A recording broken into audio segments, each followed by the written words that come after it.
E agora entrando na pauta. Você já falou bastante sobre a sua história, a gente estava comentando isso aqui antes do podcast, mas eu queria fazer uma simples pergunta sobre isso, porque você começou, como a gente colocou no resumo, trabalhando muito novo, você foi engraxate, vendeu balas no cinema, ficou órfão também, extremamente novo. Eu já li que sua mãe, inclusive, ela chegou a ser expulsa, né, pelo sogro, depois que o seu pai faleceu. Ela foi convidada a isso aí, né? Convidada a se retirar. Muito, aumentaram o muito aluguel para um pejorativo. preço que pagar. E como que você se interessou por Bolsa de Valores em uma época também onde a informação não estava dispersa como está hoje, onde simplesmente todo mundo vê vídeo na internet, pessoas que já tiveram sucesso. Era um outro Brasil. Como é que foi esse começo?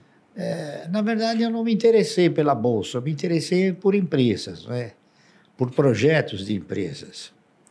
E a única maneira que você tem de participar de projetos é através do quê? Através da aquisição de ações. E aquisição de ações você é obrigado a fazê-lo na Bolsa. Então, a minha preocupação maior não foi a Bolsa, tá entendendo? Aliás, muitas vezes me perguntam, Márcio, o que você acha do mercado? Eu falo, eu não acho nada. Sabe por quê? Porque eu não tenho ações do mercado. Eu tenho ações de empresas. O que você acha da Bolsa? Eu não tenho ações da Bolsa, eu tenho ações de empresas. Então, se você quiser debater sobre as empresas, sobre as quais eu tenho posições, a gente vai debater. Sobre o mercado é muito difícil, né? E quantos anos você tinha quando comprou a primeira ação? Olha, eu devia ter acho que uns 20 e pedrada. Quase 30, né? Mais maduro. Quase 30? Então, digamos... Não, 25, depois dos 25. Eu tinha 20... Eu tinha 27 para 28 anos. Eu não me lembro, que a gente fez as exatamente, porque, pô, eu Faz estou com bastante 84 anos, né? E eu não me lembro o dia, a hora, o momento, né? Eu me lembro que eu comprei, né? Você lembra mais ou menos o ano? Olha, foi por volta de 1967, foi um pouquinho antes. Já era o período do governo militar, então. Período militar. Porque o que eu acho interessante, né? A gente não vai colocar exatamente a idade, mas entre 25 e 30, pegando aqui o que a Louise falou, que de vez em quando eu recebo o pessoal perguntando se está muito tarde para começar. Nossa, estou com 30 anos, não comecei a investir em ações. O pessoal pega o exemplo, até o seu, por exemplo, que começou a investir com 14 anos, ou o Buffett, quando ele fala lá fora que comprou as primeiras ações com 10 anos, inclusive fala até que ele estava desperdiçando a vida antes. Então, lógico que começar antes é sempre muito melhor. Mas você não começou investindo logo de cara. Então, você trabalhou um tempo até descobrir sabe o investimento que em acontece? empresas. A maioria do cidadão brasileiro, ele desconhece o efeito multiplicador que existe em você adquirir ações. Então, ele desconhece a perspectiva de ganho que tem nas ações. Então, se ele começa com 30, ele já vai achar que ele está velho demais. Não está, entendendo? O ganho em ações é uma coisa que ele é imprevisível, entendeu? Então, você sendo bem orientado, não há dúvida nenhuma que você vai ganhar, você vai ser muito melhor beneficiado do que qualquer outra aplicação. E quando você começou a comprar essas primeiras ações, o intuito já era formar uma carteira que um dia seria responsável pela sua aposentadoria, pela sua previdência ou não? Eu pensei no seguinte, em 1970, 71, foi uma época em que a economia passou a exercitar uma forma mais real, não é isso? E, nessa ocasião, a maioria dos fundos de previdência privada começaram a quebrar. Então, inúmeros fundos que ainda hoje se comenta, né, que eram fundos particulares. Era Pereira Barreto, Providence, Montepio da Família Militar, GBOX, uma série deles, né? Então, eu comecei a ficar, assim, eu diria até preocupado, né? Se os fundos de previdência privada quebraram, até que ponto uma previdência sustentada pelo Estado poderia me proporcionar uma renda mensal digna, não é isso? No futuro. Então, eu comecei a pensar no futuro. E, pensando no futuro, eu fui avaliando o quê? Fui avaliando as oportunidades que se ofereciam na época, não é isso? Que era letra de câmbio, o RTM, a RTP, bônus rotativos, tinha uma série de aplicações, não é isso? E tinha também ações que você participava no projeto de empresas, não é isso? Então, eu fui fazendo avaliações e cheguei numa conclusão de que seria talvez um pouco difícil, não é isso? A Previdência proporcionar um retorno. Então, eu fui buscar uma outra fonte de previdência, uma outra fonte. Então, eu examinei inúmeras fontes. A RTM, o RTP, bônus, LC, tá certo? Contratos mercantis, enfim. Cheguei na conclusão que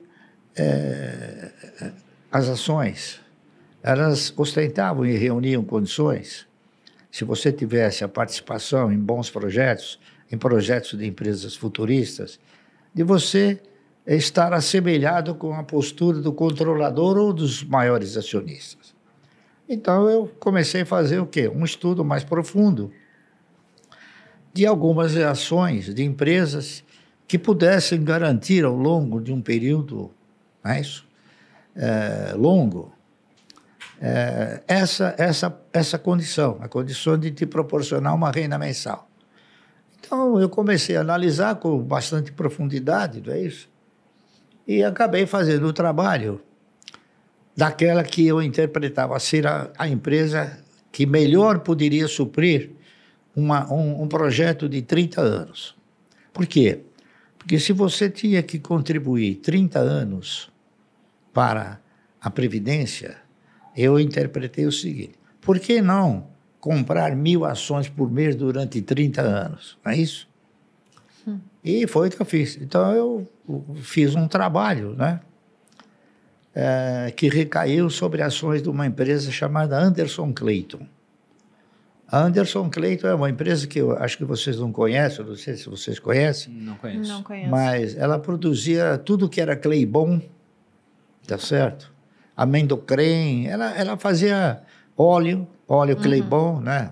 Claybon é tipo margarina, aquela farinha, aquele negócio de margarina, engrossar, né? Claybon, Verdade, margarina. Minha avó usava no bolo. margarina Claybon, ela fazia também um negócio chamado amendocrem. Se o cara faz que é mais ou faz menos parecido, que é mais ou menos parecido com um negócio que se faz hoje, que eu esqueci o nome aí. Tipo pasta de amendoim, pasta de amêndoas, essas isso aí. coisas. Ela fazia tudo isso. Então, era uma empresa do setor de alimentos, tá certo? Aí eu fiz o trabalho, esse trabalho ele se chamou Ação e Alimento, duas bases de desenvolvimento. Aí eu fiz o trabalho, né, propondo o cidadão comprar 1.000 ações por mês durante 30 anos. E esse trabalho foi conduzido para a Anderson Clayton, que era aqui no Brasil. Aí o cidadão, o vice-presidente da empresa, mandou me chamar. Eu examinei esse trabalho, achei maravilhoso. Nunca vi uma coisa assim, né? Uma criatividade que nem essa. Fazer uma comparação de você, ao invés de ficar sob o manto estatal, ficar sob o manto da empresa, não é isso? Em termos de previdência. Mas ele falou, mas lamentavelmente, esse seu projeto não vai dar certo. Eu falei, olha, será que não vai dar certo? Mas por quê? Sabe por quê? Você sabe quem é o dono da Anderson Clayton? Eu falei, não sei, porque a Anderson Clayton era uma empresa de capital estrangeiro. Eu falei, não sei. Ele falou, olha, os donos da Anderson Clayton são duas velhinhas de 80 anos que elas herdaram isso dos seus pais. Eu, sinceramente, vou dizer para você o seguinte, eu não sei quanto tempo elas vão resistir à pressão que elas vêm sofrendo para vender a Anderson Clayton. Tudo bem, então, já que a Anderson Clayton ela não ostentava a postura de viver mais 30 anos, não é isso? Então, eu passei para a ação subsequente, para a empresa subsequente. Porque a empresa tinha que ter duas condições importantes. Primeiro, perenidade. E segundo, tinha que ter o quê? Tinha que ter sustentabilidade, tá certo? A Anderson Clayton era a empresa que pagava o melhor dividendo do mercado. Por quê? Porque ela mandava para fora. Aí a empresa, em segundo lugar, chamava-se Centrais Elétricas de São Paulo, CESP. Aí eu fiz o trabalho sobre a CESP. Só que eu não tinha a convicção de que as ações pudessem representar essa sustentabilidade. Eu tinha esperança, tá entendendo? Então, o que eu fiz? Eu realizei o trabalho propondo o cidadão comprar 1.000 ações por mês da CESP. A CESP, estatutariamente, ela pagava dividendo mínimo, prioritário e obrigatório, de 10% sobre 1. 10% sobre 1 é 10%. 10% sobre a metade é 20%. Então ela custava 45, 50 centavos. A Anderson Clayton também custava 45 centavos. E dava mais ou menos... E dava uma bonificação de 10% todo ano em novas ações. Então eu fiz o trabalho fazendo uma tabela, né, mostrando o primeiro ano, segundo ano, até o 30º ano. O que aconteceu? E aquele trabalho mostrou uma coisa interessante. No 8º ano, você já não precisava tirar dinheiro do bolso para comprar. Os ganhos, eles eram suficientes para suportar as compras de 1.000 ações por mês. O que era um negócio que eu não sabia, fiquei sabendo porque eu fiz o trabalho. E esperançoso de que as ações pudessem efetivamente proporcionar uma renda mensal digna, eu denominei esse trabalho de Ações Garante o Futuro. Eu não tinha certeza, eu tinha esperança, não é isso? Uhum. E eu fiz o trabalho, aí o presidente da CESP mandou me chamar. O presidente da CESP, era um cidadão chamado Lucas Nogueiras Garcês. Ele foi governador do estado. E o diretor financeiro era um cidadão chamado Moacir Teixeira. Aí eu fui, conversei com ele, ele me chamou lá no salão nobre lá da CESP. Chegou para mim e falou, Sr. Barsi, eu quero comprar o seu trabalho. Falou umas 10 vezes. E eu falei 10 vezes para ele, mas eu não fiz o trabalho para vender.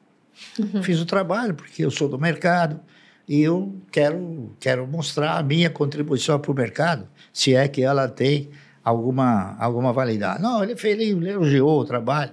Até que no fim eu cheguei para ele e falei assim, me diga uma coisa, para que o senhor quer o trabalho? Ele falou, eu quero o trabalho porque eu vou editar esse trabalho. Eu peguei o trabalho e falei, não precisa me pagar nada. Ele ficou assim, ele falou, sabe de uma coisa? Eu vou mandar fazer esse trabalho e vou botar o seu nome, coisa que eu jamais faria. E ele fez. Mandou editar o trabalho com o meu nome. Ações Garante o Futuro.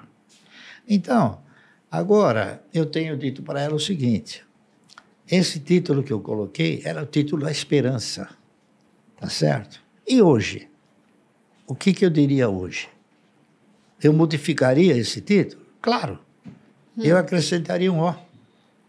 Então, Ações Garante um ótimo futuro. Com certeza, né? Deu certo no final. Deu certo. E agora está aprovado, né? Depois de tanto tempo. Uma coisa que, seguindo os padrões de comportamento que eu segui, a disciplina que eu sempre procurei desenvolver e a paciência, não é isso?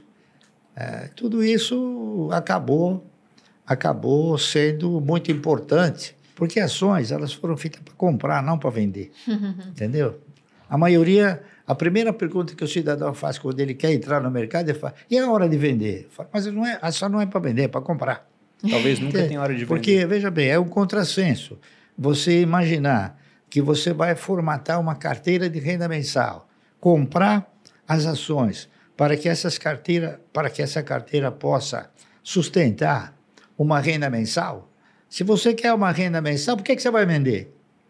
Senão você elimina a possibilidade de uma renda mensal. Você está vendendo a vaca leiteira. Né? Você está querendo simplesmente viver da picanha, e não do leite. Então é isso aí. Então, isso aí não é nenhuma... Eu não sou nenhum sábio. Ao contrário, eu sou um estudioso. Isso sim. E isso fez com que as coisas evoluíssem. Então, esse programa que eu criei, por incrível que possa parecer, no 8º ano eu já estava aposentado. Não com os valores de hoje, mas, claro, já acenava para uma que eu não precisava mais trabalhar. Para manter o estilo de vida que você tinha na época. Já estava suficiente. Que é o mesmo de hoje.